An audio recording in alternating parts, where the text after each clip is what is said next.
नमस्कार। स्वागत है रंगरेजी में रचना के साथ, यानी रंगरेजी बाय रचना यदुवंशी में।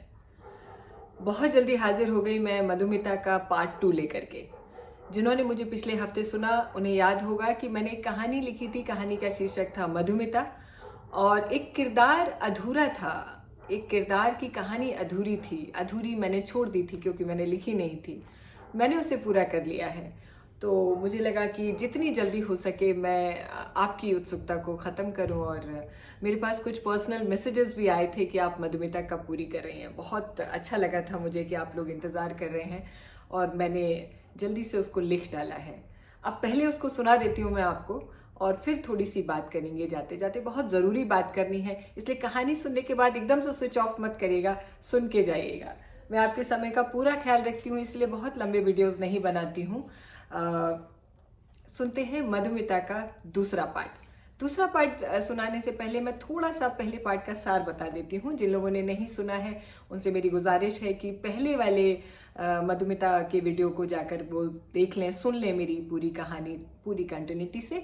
अभी उन लोगों के लिए थोड़ा सा रिवीजन जिन्होंने सुन लिया था।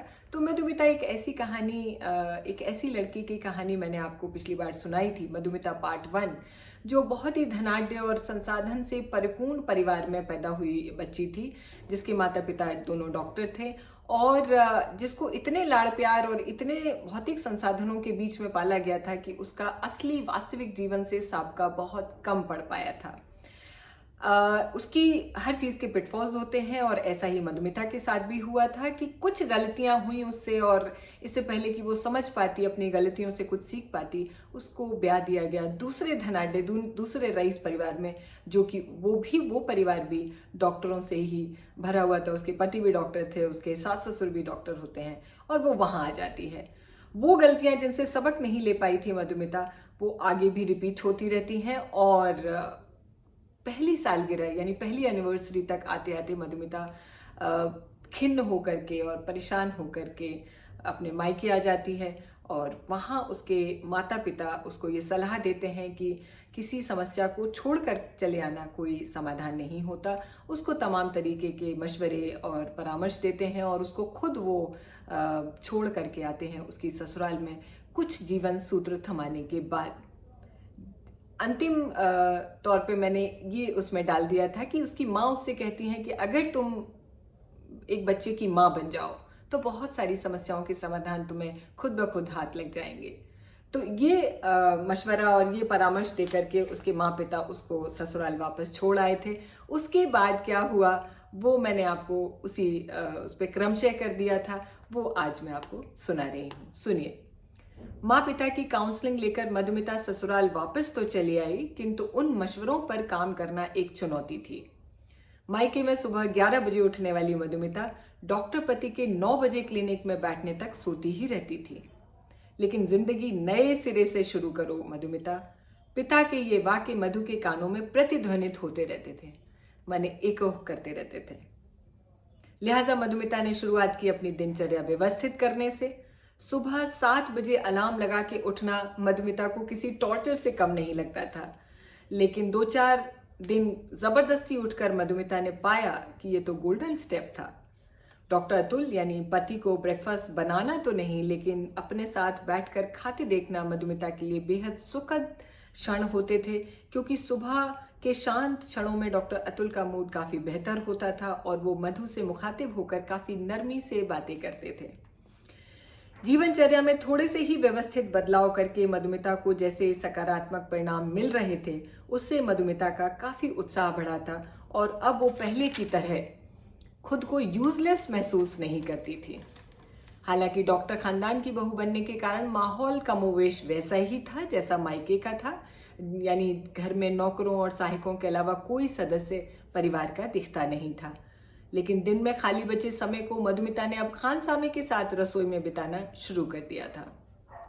गर्म पानी के लिए भी हेल्प्स को आवाज देने वाली मधुमिता अब चाय, कॉफी और टोस्ट बनाने के पहले पड़ाव पर पहुंच गई थी। चाहे नेगेटिविटी हो या पॉजिटिविटी, दोनों की एक चेन होती है। शुरू होते ही एक सी कड़ियां जुड़ती चली जाती हैं। मधुमिता के जीवन में भी परिवर्तन की एक बयार बह निकली थी।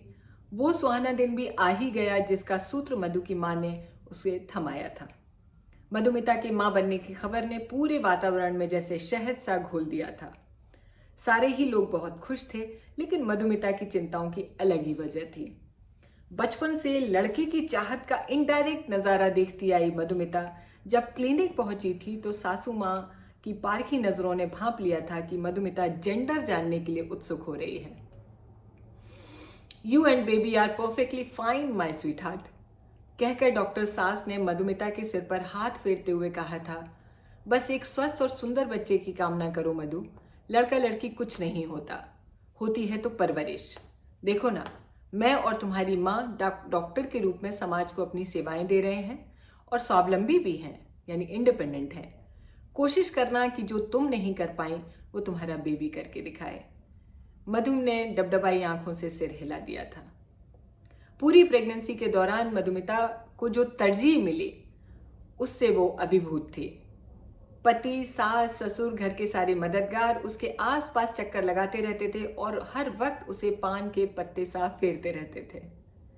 मधुमिता समझ नहीं पा रही थी कि ये अंदर आए एक प्राण की चेतना थी या उसकी खुद की ऊर्जा जो उसके पूरे जीवन को नए ढर्रे पर ले आई थी। भव्य घर के ईशान कोण में बने एक छोटे से मंदिर जो कि बहुत ही अलौकिक लगता था, वहां सुबह नहा धोकर दिया जलाना अब मधुमिता का नया शौक बन गया था।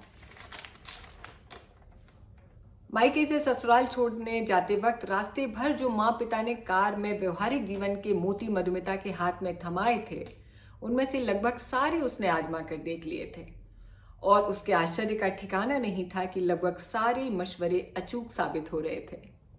अच्छी बातें अच्छी ही होती हैं मधु, करके तो तू देख एक बार, माँ ने जब उससे कहा था तो उस वक्त वो समझ नहीं पाई थी, किंतु अब जैसे सारे पर्दे उसकी आंखों के सामने उठते चले जा रहे थे। गोद भराई के समय तमाम उपहार लेकर माँ पिता बिटिया के घर पहुंचे और उसके चेहरे का नूर देखकर समझ गए कि पहली बार दिए गए जीवन के सूत्र पहली ही दफा में बेटी ने कायदे से न केवल रट लिए हैं बल्कि पालन भी शुरू कर दिया है। ढेर सारे गहने, कपड़े और महंगे उपहारों के बीच मधुमिता की नजर टिकी थी उसके खुद की माँ के स्कार्फ से लिपटी एक डायरी पर, जिस पर लिखा था how to be a perfect mom. रात को सबसे पहले मधुमिता ने वो डायरी ही खोली थी, जिसके पहले ही पन्ने पर माँ ने लिखा था जो मैं न बन पाई। उसके बचपन के कुछ चुनिंदा फोटो जो कि बहुत करीने से डायरी के हर पेज पर माँ ने चिपकाए थे और हर फोटो के नीचे एक कैप्शन भी लिखा था, तुम्हारा पहला कदम, तुम्हारी पहली किताब, तुम्हारा पहला स्कूल तक के फोटो तो बड़ी तारतम्यता से यानी कंटिन्यूटी से लगाए गए थे, किंतु दूसरे जन्मदिन के बाद उसे नजर नहीं आई वो फोटो जिसमें उसका पूरा परिवार यानी 3 लोग शामिल हों। माँ, पिता और मधुमिता की फैमिली पिक्चर डायरी के चौथे 5वें पन्ने से गायब सी नजर आ रही थी। खुद की फोटो में अब बची थी केवल आया माँ और कुछ उसकी सहेलियां। मधु डायरी पलट ही रही थी कि पन्नों के बीच से एक सफेद कागज गिरा जो माँ की चिट्ठी थी। प्यारी मधु, बहुत प्यार और आशीर्वाद के साथ आज क्षमा भी स्वीकार करो। तुम्हारे जीवन के हर कष्ट और कटु अनुभव के लिए केवल मैं ही जिम्मेदार हूँ और मैं यह स्वीकार करती हूँ।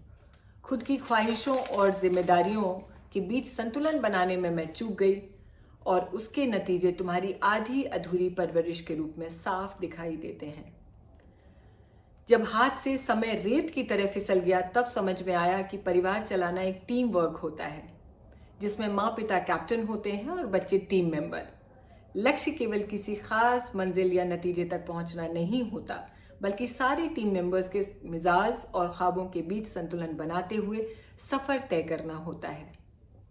अतः अब समझ में आता है कि फैमिली शिप कोई ऑटोमेटिक जीपीएस लगी क्रूज नहीं होता, बल्कि एक छोटी सी नाजुक सी नाव होती है जिसे घर के सारे सदस्य बड़ी छोटी पतवारें यानी जिम्मेदारियों से चलाते हैं। मेरी असफलताओं से यदि तुम सीख सको तो यह भी मेरी एक उपलब्धि ही होगी। आज ही संकल्प ले लेना कि बेटा हो या बेटी, उसे पूरे प्यार से स्वीकार करना और यदि बेटी मिल जाए तो वो सब करना जो मैं नहीं कर पाई।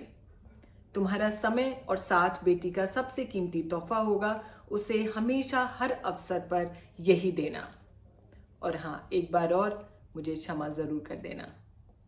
मधु के आंसू ढुलक कर क्षमा शब्द पर गिरे थे, जैसे कुदरत ने खुद सब कुछ माफ करके मधु को एक कोरा पन्ना हाथ में थमा दिया था, जिस पर एक नई ताज़ा खूबसूरत इबारत लिखने के लिए मधु अब पूरी तरह तैयार और उत्सुक थी। कैसा लगा अंत मुझे ज़रूर बताइएगा। मुझे बहुत इंतज़ार है आपकी टिप्पणियों का, क्योंकि मैंने आपको पिछले अंक में ही आपको बताया था कि मैंने ये लिखा नहीं था और काफ़ी समय हो गया था, इसलिए मुझे लगा कि आधी कहानी आपके साथ प्रस्तुत कर देती हूँ, आधी आज मैंने आपको सुनाई है। तो लिखते वक्त लिखने के बाद एक रॉ में मैं पूरा लिख गई उसको। मंजरी मैम का मैं बहुत यहाँ से धन्यवाद और शुक्रिया अदा करना चाहूँगी। उन्होंने मुझे अगले अंक का ब्लूप्रिंट थमाया था और कमोवेश उसी के आसपास मैंने दूसरा अंक जो है उसको उकेर दिया है। तो जब मैंने इसको पढ़ लिया तो जो एक राइटर्स रीड होती है जिसको लेखक खुद पढ़ता है, तो मुझे लगा कुछ ज़्यादा ही शहद हो गया, मतलब सब कुछ अच्छा कर दिया मैंने। फिर मुझे लगा नहीं, कुछ गलत नहीं हुआ, कुदरत भी ऐसे ही करती है। पतझड़ के बाद बहारें आती हैं, कष्ट के बाद आनंद मिलता है, रात के बाद भोर होती है। ऐसे ही तो होता है।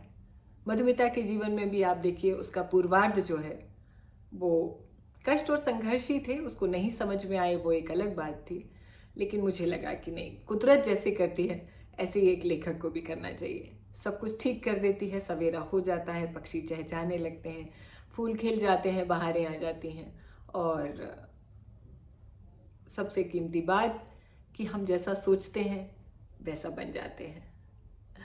चलती हूँ, इस अंक में आपको छोड़कर जा रही हूँ। बहुत जल्दी एक नई कहानी नए किरदार के साथ आपसे मिलूंगी। कोशिश करूंगी कि खुद लिख के लाऊं, अपनी कहानी लिख के लाऊं, लेकिन अगर नहीं लिख पाई अब देखिए 1 दिसंबर आ गया 2023, बस मात्र 30 दिन बचे हैं, एक तो देखिए खत्म ही हो गया। अब मैं आपको बहुत पंक्चुअलिटी से, समयबद्धता से अपने एपिसोड्स, अपनी कहानियों की, अपनी रचनाओं के आपको सुनाऊंगी, ये मेरा आपसे वादा है। तो इस प्रतिबद्धता के और संकल्प के साथ आपको छोड़ के जा रही हूँ, और आपसे उम्मीद रहेगी कि आप भी उसी प्रतिबद्धता से मुझे सुनेंगे जितनी प्रतिबद्धता से और कंटिन्यूटी से मैं लिख करके आपको सुनाऊंगी। चलती हूँ, मिलती हूँ बहुत जल्दी अगले सप्ताह किसी नई कहानी नए किरदार के साथ। बने रहिए रचना यदुवंशी की रंगरेजी में। जाते जाते एक प्रोफेशनल स्टेटमेंट जो सारे यूट्यूबर्स को देना होता है और मैं भूल जाती हूँ, कि आपने तो शेयर करी, आपने तो सब्सक्राइब कर ही रखा है, क्योंकि आप सुन रहे हैं तो सब्सक्राइब्ड है, इसका मतलब मेरे सब्सक्राइब्ड ऑडियंस हैं आप। लेकिन अगर आपने किसी और को नहीं भेजा है, शेयर नहीं किया है, तो ये कोई अच्छी बात नहीं है। जल्दी से सब्सक्राइब कर लीजिए अगर नए ऑडियंस हैं, और शेयर कर दीजिए ऐसे लाइक माइंडेड लोगों को जो ऑथेंटिक और सिंपल और जीवन से जुड़ी सरल कहानियाँ खुद की लिखी हुई रचना यदुवंशी की जुबान में सुनने के लिए उत्सुक हों। नमस्कार, बहुत शुक्रिया।